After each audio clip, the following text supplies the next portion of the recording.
Ya, mengalami kenaikan sampai zona 1774. Lalu kemudian kalau kita simpulkan kemarin adalah ya sementara kita simpulkan sebagai comeback ya, walaupun kalau secara keseluruhannya kita masih belum bisa menyimpulkan bahwa bullish sudah kembali. Nah, kenapa? Karena kalau misalkan kita perhatikan lagi satu minggu terakhir setidaknya level yang paling penting yang harus ditembus adalah 1796. Of course, area tersebut pernah dites berkali-kali, kurang lebih sampai 2 kali tercatat 1792, 1794, ternyata tetap gagal. Nah, otomatis kemarin pun karena dia hanya rebound sampai 1774, maka kemungkinan potensi ini masih minim untuk bisa disimpulkan bullish is back. Nah, lalu kemudian apa yang harus kita perhatikan? Malam ini kita akan memperhatikan beberapa data ekonomi yang relatif penting dan juga tentunya akan terpengaruh atau berpengaruh untuk data non-farm payroll esok hari. Nah, kita review terlebih dulu. ADP Employment Change kemarin ternyata dirilis dengan sangat baik, berada di atas ekspektasi pasar, dan ini kalau misalkan kita perhatikan 692K versus dengan 600K memang jauh lebih baik daripada perkiraan pasar. Tapi yang menjadi permasalahan adalah data ini ternyata berada di bawah estimasi atau periode sebelumnya yang ada di angka 978K. Nah, ini artinya apa? Masih tetap ada kendala. Walaupun kalau kita perhatikan di dua data ADP terakhir, ini tidak terkorelasi positif dengan NFP Jumat malam. Nah, jadi yang akan kita cermati berikutnya adalah terkait data ISM Manufacture PMI yang akan dirilis malam ini. Nah, tapi juga akan ada satu catatan paling penting. Kalau Anda perhatikan lagi 2 atau 3 bulan terakhir, maka data-data NFP itu terkait dengan komponen dari tenaga kerja. Of course, di sini berarti bukan hanya ISM Manufacturing PMI, tapi juga kita perhatikan dari Employment Index-nya. Ya, jadi kalau misalkan Anda mendapati Employment Index-nya anjlok ataupun masih jelek juga, maka kemungkinan disitulah alasan kenapa emas harus mulai rebound ataupun rally, bahkan mungkin bisa melewati zona 1785 kembali. Tapi kalau misalkan ternyata bagus, maka dia akan kembali turun dan tergelincir setidaknya sampai non-farm payroll dirilis. Dan nantinya kita akan melihat dari wave ke-5 dari pola grafik di H4, maka kemungkinan potensinya ini bisa membuat dia kembali rebound. Kita lihat technical view untuk kali ini 1 Juli 2021. Irfan untuk Agrodana. Technical Outlook 1 Juli 2021 jam 12.14 waktu Indonesia bagian Barat, DXY dan juga Treasury Yield. Kita lihat terlebih dulu, kemarin kita sedang menantikan DXY terkait dengan apakah ini akan terjadi rejection apa tidak. Tapi sejauh ini kenaikan sudah persis dengan apa yang kita prediksikan.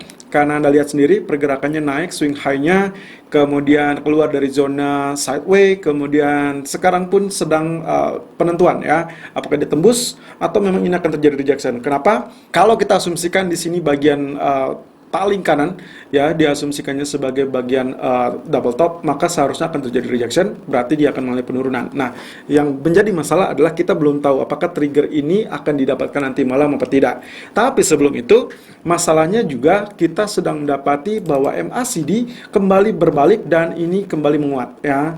Histogramnya kembali berwarna kuat dan ini berarti akan terjadi penguatan lebih lanjut. Jadi kita masih belum bisa menyimpulkan kenaikan di emas di pagi hari ini apakah memang sudah murni memang dia akan lanjut rally atau hanya sebentar waktu. Tapi juga yang harus dipahami bahwasanya kenaikan pun bisa saja hanya relatif sesaat untuk DXY terutama.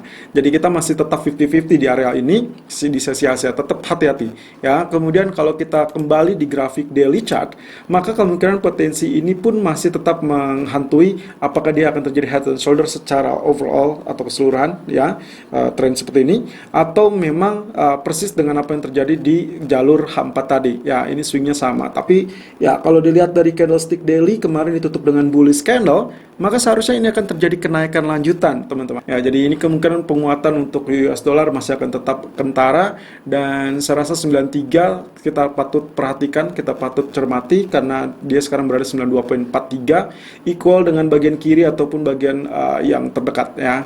Nah, kemudian MACD di grafik daily chart pun nampaknya dia kembali menanggal ke atas ya. Kemarin kita sudah sempat lihat dia akan mengendurkan atau kembali belok ke bawah, ternyata dia tetap ke atas. Jadi kita sementara waktu belum akan mendapati pola potongan seperti ini ya, crossovernya belum akan terjadi. But who knows ya, karena histogram masih cukup berimbang, jadi saya rasa apapun bisa terjadi, terutama terkait dengan data IHSG manufacturer dan juga non manufacturer. Nah, satu catatannya adalah IHSG manufacturer yang nanti malam dirilis, ada market manufacturing, ada data IHSG manufacturing. Yang mana yang harus diamati, kurang lebih menurut saya itu sebaiknya amati saja yang data IHSG manufacturing PMI plus ditambah IHSG manufacturer untuk employment index, karena kita berkutat dengan sektor tenaga kerja terkait dengan rilis data non-farm payroll di hari Jumat ya. Jadi itu yang kemungkinan harus Anda cermati. Sementara di bagian dari treasury yield-nya sendiri, kemungkinan potensinya kalau dilihat candlestick-nya ternyata dia ditutup dengan doji ya, dan ini dojinya adalah hammer.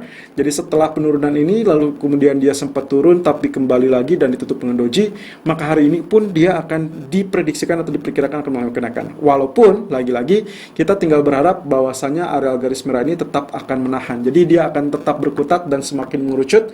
Nah, tinggal salah satunya adalah apakah dia akan tembus area support trendline biru atau dia akan tembus trendline merah ya, area resisten. Jadi itu yang masih tetap wait and see mode. Sementara di bagian MACD lagi-lagi dia menyempit, lalu kemudian ini pun small histogram ya, dan ini menandakan dia sideways, market masih wait and see. Saya rasa triggernya baru akan terjadi esok hari, jadi kita belum bisa ekspektasi terlampau tinggi.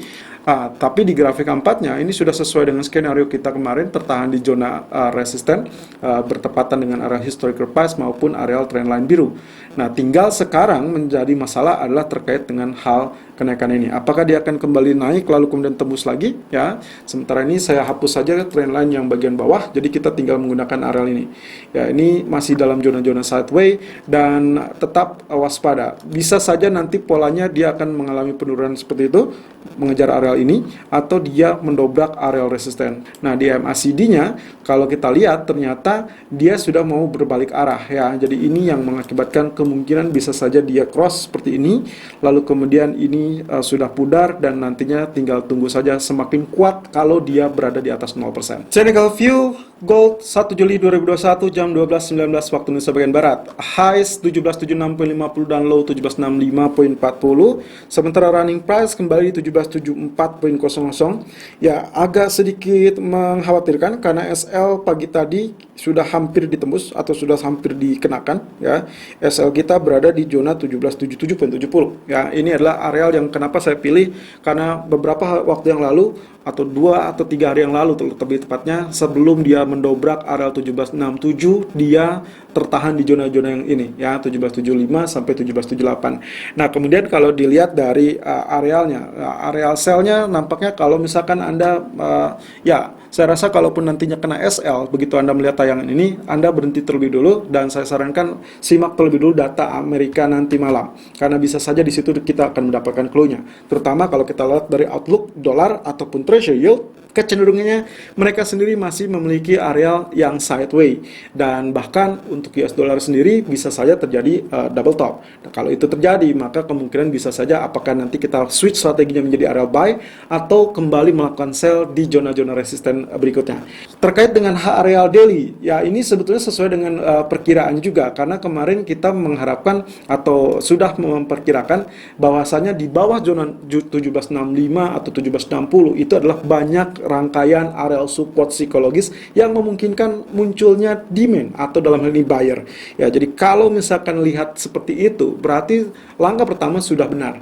Ya, tinggal langkah kedua adalah yang saya khawatirkan, zona yang paling kritikal itu berada 1724, 1734 dan kita belum berada di arah sana. Jadi untuk kenaikan sendiri saya masih ragu dan sepertinya masih akan relatif terbatas.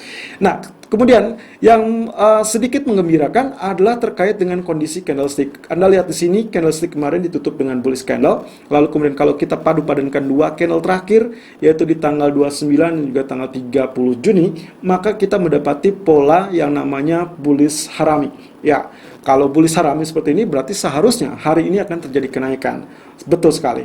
Itu dengan catatan kalau dia berhasil ditutup tetap di atas zona tertinggi kemarin. Ya, berarti 30 Juni itu tertingginya adalah 1774.20. Sementara ini Area high sampai sesi Asia atau sesi menjelang sesi Eropa itu berada di 1776,50. Tapi kita masih cukup jauh untuk menyimpulkan apakah ini akan lanjut naik apa tidak. Well, of course, sinyalnya seharusnya sudah mulai mengatakan kenaikan. Tapi untuk sementara waktu ini saya redam terlebih dulu karena kemungkinan potensinya kita masih tetap berkutat dengan area resisten ataupun area support yang relatif sama. So, tidak mengherankan kalau nantinya dia akan coba menguji 1786, tapi ekspektasinya untuk sementara waktu dia akan tertahan di 1778 lalu kemudian dia turun. Ya, jadi saran saya kalaupun misalkan SL kita tersentuh di 1777.70, Anda skip terlebih dulu, Anda lihat terlebih dulu grafik untuk intraday yang lebih pendek. Saya sarankan bisa menggunakan MA seperti ini.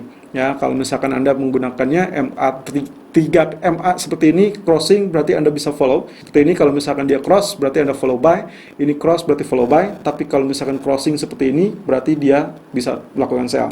Jadi kita masih belum lihat ini apakah dia akan terus naik apa tidak, tapi untuk sementara waktu seharusnya dia masih bisa sideways dan tertahan di zona yang sama.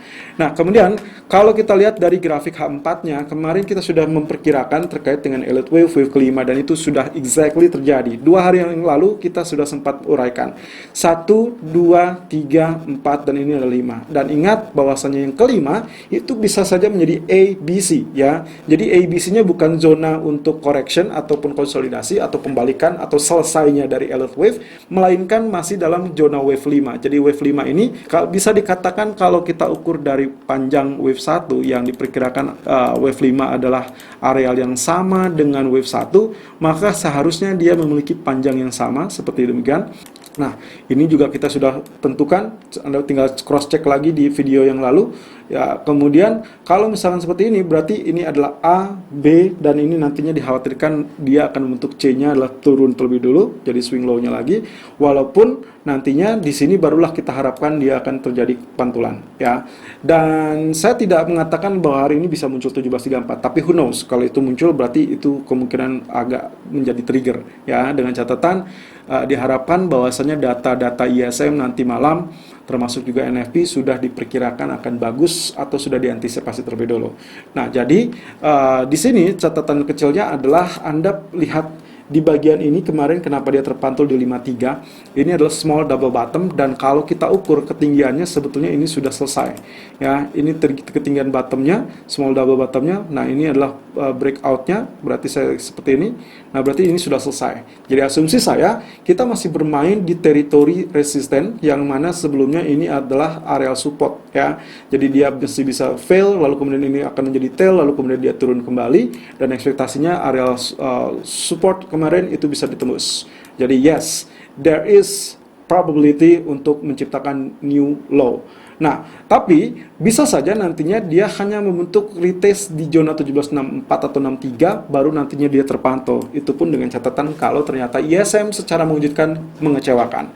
Nah, kembali di grafik H1-nya, alasan kenapa tadi pagi saya menyarankan areal sell, ya kurang lebih karena teritorinya seperti ini. Ya, ini masih dalam zona zonasi yang sama, dan kita mengasumsikannya tadi ya bahwasanya areal resistennya masih cukup baik. Nah, walaupun kalau dilihat kemarin kita menggunakan teritori trendline seperti demikian, dan itu sudah ditembus ya, sudah ditembus. Ya, kalau misalkan kita ambil dari sini, sebetulnya ini masih dalam perbatasan, tapi kalau kita mengambil dari teritori ini, ya, maka ini kita asumsikan sudah tembus. Dan catatannya tadi, kalau misalkan SL kita sudah tersentuh, skip terlebih dulu, cari zonasi yang lebih baik menggunakan intraday seperti ini, ya, kombinasi 3 MA. Ini adalah MA 8, ya. MA5, MA8, dan MA13, Anda bisa padu-padankan 3 panel tersebut atau 3 MA, lalu kemudian barulah nanti fokus di data ekonomi nanti malam. Yang paling saya rekomendasikan adalah menunggu data ISM manufacturer nanti malam. Selalu gunakan stop loss dan risk management sesuai dengan equity dan strategi trading Anda. Irfan untuk Agrodana.